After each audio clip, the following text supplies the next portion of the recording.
They got my name wrong again. Not just the spelling, the whole thing. The envelope was heavy cream-colored, printed with silver ink, the kind that makes you sit up straighter just holding it.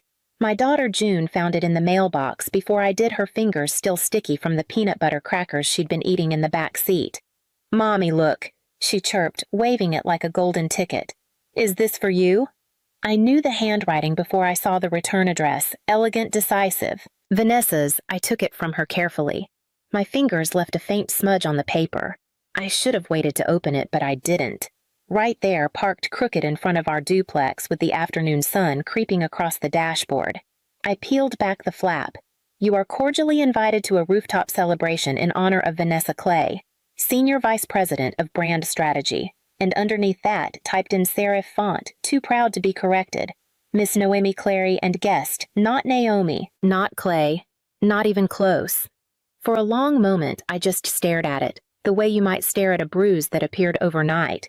Not because it hurts not at first, but because you want to understand how long it's been there without you noticing. June leaned forward between the seats. "Are we going?" "Mommy?" I hesitated.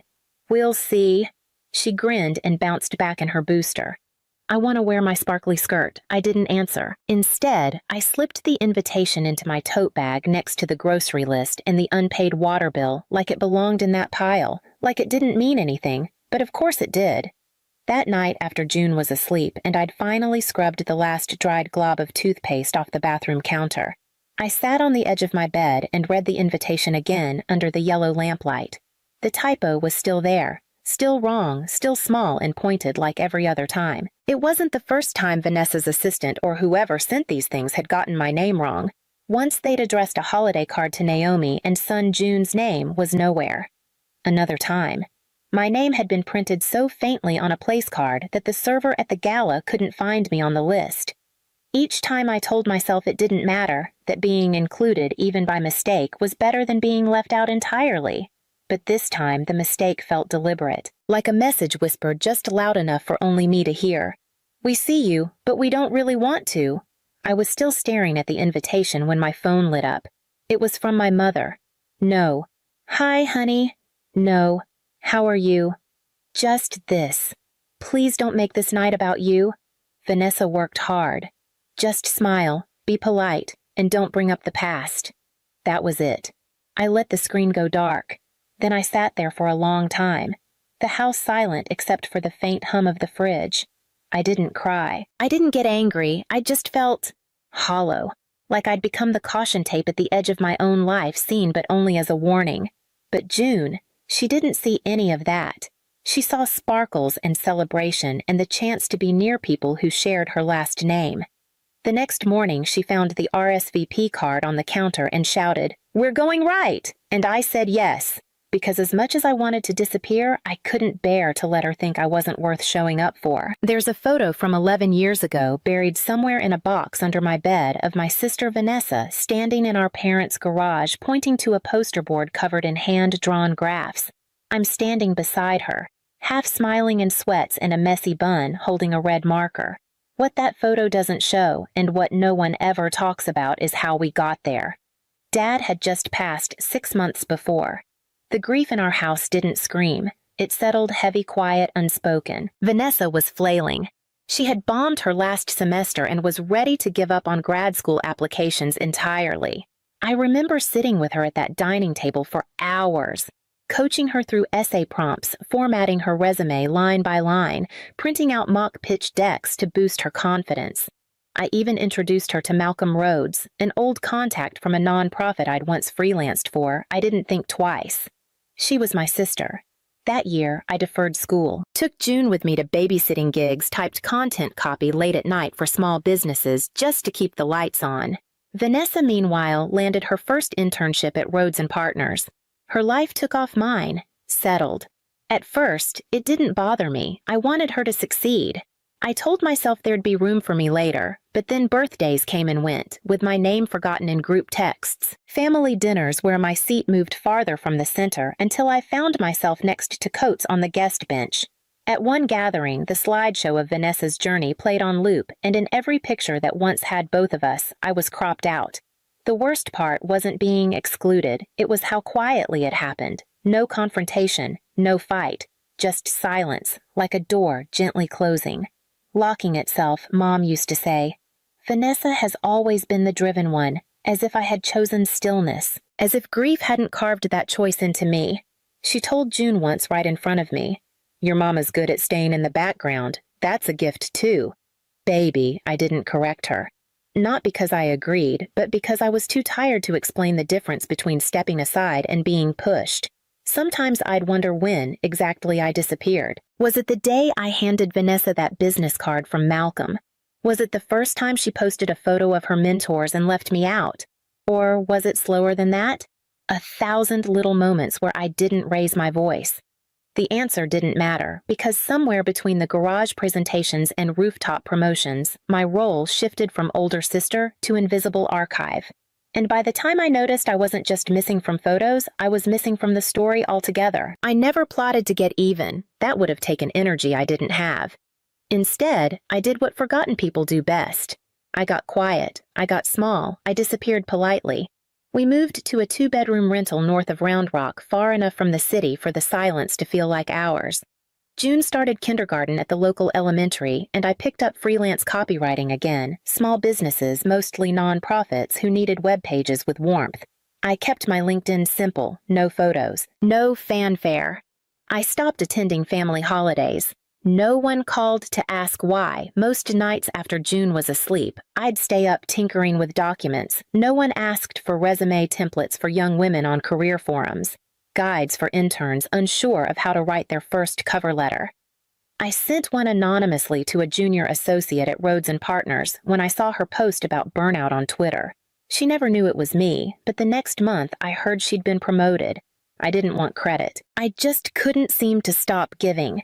Still, I kept things not out of spite, more like proof that I existed. An old camcorder clip of Vanessa and me practicing her pitch in our garage. A binder with notes in my handwriting labeled V's Grad School Apps, and one envelope. Thick paper hand-addressed with a letter. I never sent. It was for my mother. Inside, I'd written, "I don't want recognition. I just want to stop being rewritten." I folded it once, tucked it between pages of an old Reader's Digest my father had saved, and placed it in the drawer under the coffee mugs. Every so often I'd find it again while reaching for filters or tea bags. I'd run my thumb across the edge, then close the drawer. Out of all the things I couldn't say aloud, that letter was the most honest. Because the truth is, when you grow up being needed but not seen, you learn to make usefulness your only currency. And when they stop needing you, you vanish. Still, life went on. June flourished. She built pillow forts and read books upside down and sang songs she made up about dinosaurs in love. She didn't know her mother was invisible at family functions. She didn't know about the photos. I wasn't in the gifts. I wasn't thanked for the times I almost spoke up and didn't. All she knew was that I showed up for her, and maybe in the quiet of those years, that was enough. Maybe disappearing from their story gave me room to start writing mine. I didn't plan to go to the promotion party, I truly didn't. But then June saw the invitation and her eyes lit up like someone had promised her magic. She asked if we could bring cookies with sprinkles. She asked if her sparkly skirt was too much, and when I looked at her, I remembered what it felt like to be small, to hope for welcome, to not yet know how cruel families can be. So I said yes. Not for them, for her. The rooftop venue shimmered under the early evening sun, all glass railings and gold-trimmed table settings. From the elevator, June gasped. "It looks like a palace," she whispered, her hands clutching the cookie tin we'd packed that morning. She was right. It did. Balloon arches swayed in the breeze. Waiters moved like clockwork between tables draped in ivory linen, and a string quartet played a slow, elegant version of Ain't No Mountain High Enough. We walked toward the check-in table. The young man behind it didn't look up. He handed me a program and gestured to a sign. Table assignments. I followed the arrows, scanning for our names. There was no Naomi Clay. No June Clay. A woman in a headset spotted us lingering. "You're Naomi?" she asked, already half turned away. I nodded. "Table 17, she said, pointing. "Overflow." Her tone was smooth. "Practiced. the kind people use when they don't want questions. Table 17 was behind the catering station just past the service hallway. The chairs were mismatched folding types with metal backs. A makeshift sign on printer paper read, "Overflow guests." A man in a polo shirt nodded at me as we approached. "You with the vendor team?" he asked. "No," I replied quietly. "I'm family." He looked away. I pulled out a chair for June. She climbed up, legs swinging, and set her decorated tin carefully in the center of the table. "I hope Aunt Vanessa likes it," she beamed. "I drew a crown on her head 'cause she's like a boss queen." I smiled, unsure how to tell her that queens don't always recognize their makers, from across the space. I spotted Vanessa Navy, jumpsuit, sleek bun, champagne flute in hand, surrounded by a circle of executives and camera flashes. She moved with ease, with poise, like the space bent slightly to her presence. When her eyes found mine, she hesitated, just for a beat. Then she walked over, all glossy charm. "Oh, wow," she said, "you came." "I did," I replied. Her eyes flicked to June. "Hi there, sweetheart," she said, voice rising half an octave. "Still drawing me in capes and heels?" "I made you something," June said proudly, holding out the tin. Before I could speak, another woman stepped in, sharp blazer, long braids, flawless lipstick.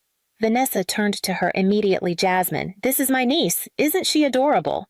A pause. Then, without turning to me, Vanessa added, "That's her mom. Not my sister. Not even Naomi. Just her mom." Jasmine smiled politely. "Oh, you work with kids too." My mouth opened, but nothing came out. June glanced at me confused. I nodded stiffly. "Yes, I do." The lie was easier than explaining why being invisible had become my native tongue. Back at the table, June tugged at my sleeve. "When's the cake, Mommy?" "Soon," I said, voice thin. The program began. Lights dimmed. A slideshow bloomed across the screen. Vanessa at conferences, ribbon cuttings, handshake after handshake. The words, "Vision Grit." Elegance faded in and out. The applause rose. June clapped. I didn't. I looked at the screen, searching for something that wasn't there. Me. No late nights, editing her pitch deck. No shot of the garage. We turned into a mock boardroom. Not even one picture with both of us. Just Vanessa centered, backlit, perfect. My name hadn't just been left off a table card. It had been erased from a history I helped write. June leaned into me, whispering, "Are you sad, Mommy?" I swallowed hard. "No, baby," I said. "I'm just remembering something. And I was remembering what it felt like to watch someone build a kingdom out of bricks you carried and then turn around and call you the help." Vanessa stood at the podium like she'd been born there. Her voice, polished and confident, filled the rooftop space with ease. Cameras lifted, guests leaned forward. She thanked her team, her mentors, her firm.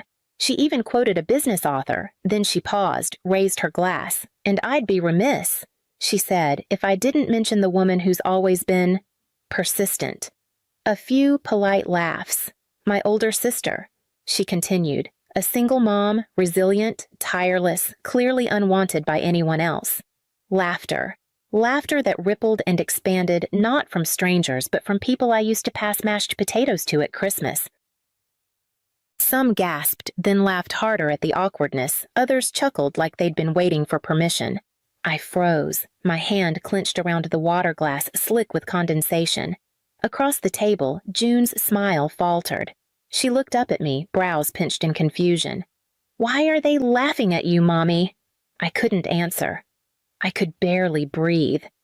Vanessa moved on undeterred. "But seriously," she said, waving away the joke, "let's raise a glass to new beginnings." Applause erupted again. I stayed still. I wasn't a statue, I was ballast, keeping myself from drifting into shame. And then it got worse. From the front row, my mother lifted her glass and called out, "Used product, but still polishes up well." This time, the laughter had teeth. June turned away, her little shoulders drawn in tight. She clutched her cookie tin like a life raft, trying not to cry. I didn't run, I didn't scream. I just sat there staring straight ahead, willing the room to collapse into itself. No one came over. No one said that was too far. They just kept eating shrimp crostini and refilling their glasses. June's voice broke the silence between us. Did I do something wrong? I brushed her hair back gently. No, baby, I whispered. You were the only one who did something right. Then something shifted. A man rose near the stage, calm, tall, familiar, Malcolm Rhodes. I'd like to say a few words, he said, not into a microphone, just loud enough. The room stilled. Glasses lowered. Waiters froze mid-step. Vanessa turned toward him, lips already curled into a smile. Of course, Malcolm, she said, stepping slightly aside. He didn't return the smile. Tonight, we're here to honor Leadership Drive's success, he began. But I want to speak briefly about recognition. Real recognition. His eyes swept the room, but they landed on me. There are people in this space whose names aren't on banners, he said, but whose work built the banners. People who carried weight, no one saw, and taught others how to rise. Not with applause, but persistence. A pause. Tonight, we honor one sister. But let's not forget who opened the door in the first place. You could hear the clink of a fork being set down. Just that. No one breathed. Vanessa's smile didn't fade. It tightened. Then another voice, quieter, rose from the crowd. I'd like to say something too. It was a young woman from Vanessa's team. I recognized her from an old staff photo. Her hands trembled as she stepped forward. I know this is a celebration, she began, but I want to acknowledge someone who changed my life. Vanessa nodded expectantly, but the woman didn't look at her. She looked at me. Naomi Clay helped me during my medical leave, she said, her voice gaining strength. She sent resources, she checked in. No one else noticed I was slipping, but she did. And I never got to say thank you. She turned to me fully now, so thank you. You saved me. A long beat, then applause. Not cautious, not polite. Full real for me. I didn't stand, I didn't bow, I just blinked. June squeezed my hand under the table, and then from somewhere near the front, the slideshow shifted. The same images rolled Vanessa at conferences and offices in control. Then it stopped, flickered, and a new image appeared. One I hadn't seen in years. Vanessa standing in our parents' garage, a pitchboard behind her, her hands mid-gesture, and me still in sweats, red marker in hand, smiling at her like I believed she could take on the world. Below it, in soft script, where the journey really began, people turned, not all, but enough. And I saw their eyes widen, not with shock, but recognition. They'd laughed, but now they saw. Vanessa was still seated when the screen went dark. Still smiling, but now the kind of smile that stretches too thin, like the last inch of fabric before it tears. She didn't speak. Neither did my mother. For the first time all night, their silence felt unsure. I didn't need them to say anything. As the applause settled, Malcolm stepped off the platform and made his way toward our table. He didn't rush. He didn't posture. He simply reached into his blazer and handed me a small flat box, the kind used for keepsakes or jewelry. This was left on the main table, he said. I had a feeling it wasn't meant to be forgotten. Inside was June's handmade frame, slightly bent at the corners, now glitter glue, smudged from too many hands. Tucked behind it, folded in thirds, was thick stationery.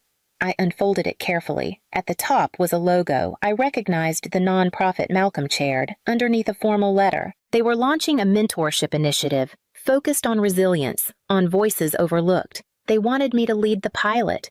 I stared down at the words, unsure what to feel. It wasn't the title that shook me. It was what Malcolm said next, softly. We don't need the loudest voices. We need the ones who remember what it feels like not to be heard. I nodded. Thank you, I said. Don't thank me, he replied. Just take what's already yours. When I turned back toward the crowd, the party had started shifting. The string quartet was playing again, but the mood had changed, not loud, not dramatic. Just unsettled. Vanessa stood finally, her arms crossed, jaw tight, but she didn't approach. She didn't have to. I walked past her toward the exit, June's hand in mine. She looked up at me wide-eyed. You were right, Mommy, she whispered. You didn't need a big party to be seen. I smiled real and small. No, sweetheart. We just needed them to stop looking away. At the threshold, I turned once, not toward Vanessa, but toward my mother. She sat stiff in her chair, hands knotted in her lap. You don't have to say anything, I said gently. I already stopped listening. And then we walked through the doors down the hall into the night air that felt clearer than it had in years. The car ride home was quiet. June dozed off, still holding her frame like treasure. I watched her in the rearview mirror, peaceful, safe. And I realized something. I wasn't angry. Not anymore. Just done. Done shrinking. Done asking. Done being written out of stories I helped begin. When we got home, I didn't tuck the frame into a drawer. I placed it on the center shelf in our living room, glitter bent edges, all of it. Not as a symbol of being celebrated, but as proof. We were always here, even when they refused to see us.